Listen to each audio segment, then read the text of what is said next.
Lucille finally gets a break from his busy routine, thanks to Broad's suggestion. At first, he isn't sure how to relax, feeling a bit too used to constant work. Broad offers him a chance to learn about butchering monsters, so Lucille agrees out of curiosity.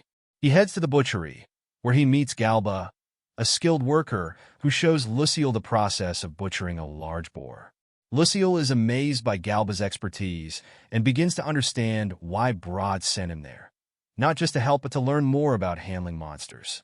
Galba explains that knowing weak points of monsters can help Lucille in future battles, especially as a healer. Lucille struggles when it's his turn to butcher a horned rabbit, finding the raw meat and blood uncomfortable.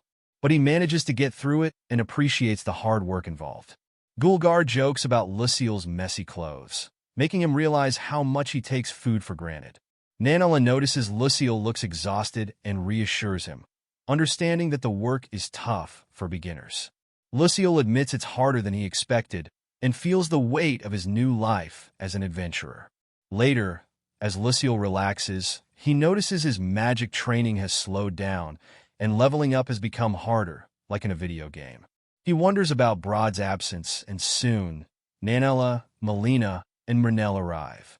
They explain that Broad asked them to teach him some practical knowledge, like about monsters, crafting, law, religion, and basic medicine.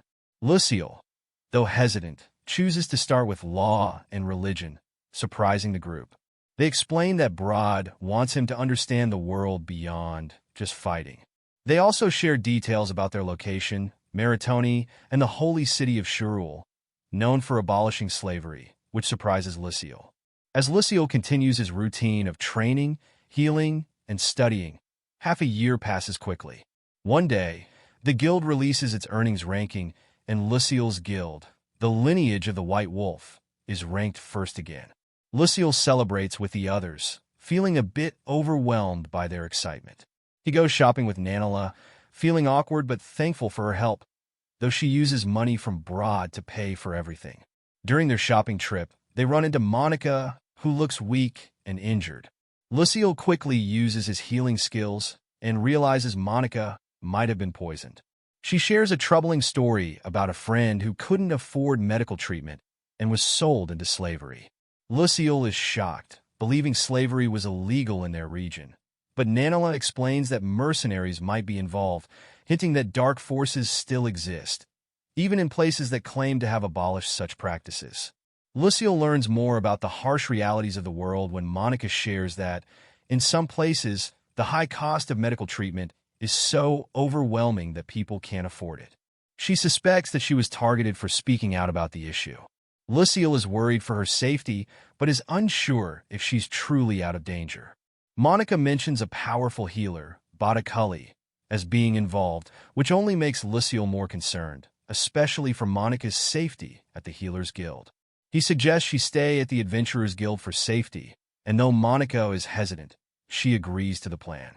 Lucille is relieved that he could help Monica, but the experience makes him realize how fragile life can be in this world. Despite this, he remains determined to continue helping others. Monica, grateful for Lucille's kindness, thanks him deeply. Later, when the man who attacked Monica is caught, there's no clear evidence linking him to Botticulli, and the case remains unresolved. Monica decides to stay at the Adventurers Guild, feeling comfortable and safe among the guild members, and life returns to normal. However, things take a turn when Broad urgently calls for Lucille's help. Adventurers have been injured in a monster attack, and Lucille jumps into action. The situation is critical, with one adventurer severely wounded, another poisoned, and another in critical condition. Lucille uses all of his healing skills to stabilize the injured, working tirelessly. Though exhausted, he doesn't stop until he's certain the adventurers are out of immediate danger. Broad praises his efforts, but Lucille feels a deep sadness for the ones he couldn't save. This experience strengthens his resolve to continue improving. Later, Lucille reflects on his year of training and examines his progress. While he has made some improvements, he feels like he hasn't advanced as much as he had hoped. Broad reassures him, saying he's improving, but Lucille still feels there's more work to be done. Lucille admits that he still struggles to predict Broad's attacks and land any hits.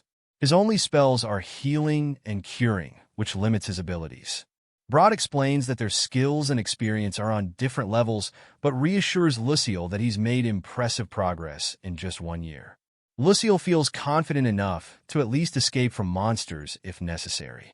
Broad suggests joining the Adventurers Guild, pointing out that even Monica is working there as a receptionist.